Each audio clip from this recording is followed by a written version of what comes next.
En Allemagne, les autorités annoncent un renforcement de ces contrôles aux frontières face à l'arrivée d'un nombre croissant de migrants en provenance de Bélarus et jugées légitimes les mesures similaires prises en Pologne ou les États baltes. Cette annonce est survenue alors que la police allemande est intervenue dans la matinée à la frontière avec la Pologne pour disperser une milice d'extrême droite qui attendait patrouiller elle-même afin de refouler les étrangers cherchant à entrer sur le territoire national.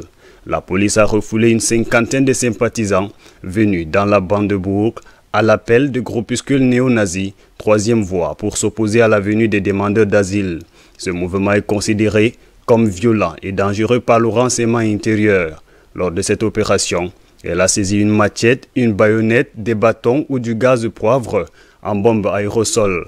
Dans ce contexte, le ministre allemand de l'Intérieur a prévu dimanche que les contrôles à la frontière avec la Pologne allaient être renforcés, avec déjà 800 policiers déployés en renfort. Le ministre de l'Intérieur allemand a aussi jugé plus globalement légitime de vouloir protéger ses frontières de façon à empêcher les passages clandestins, alors que plusieurs pays réclament l'aide de l'Union européenne pour ériger des murs en barbelés afin d'empêcher l'arrivée massive des migrants en provenance du Bélarussie.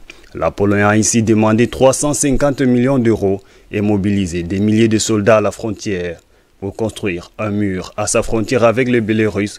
Des milliers de migrants originaires pour la plupart du Moyen-Orient ont essayé de traverser la frontière depuis le mois d'août dans un mouvement migratoire que l'Union européenne soupçonne d'avoir provoqué en réponse aux sanctions imposées par l'Union.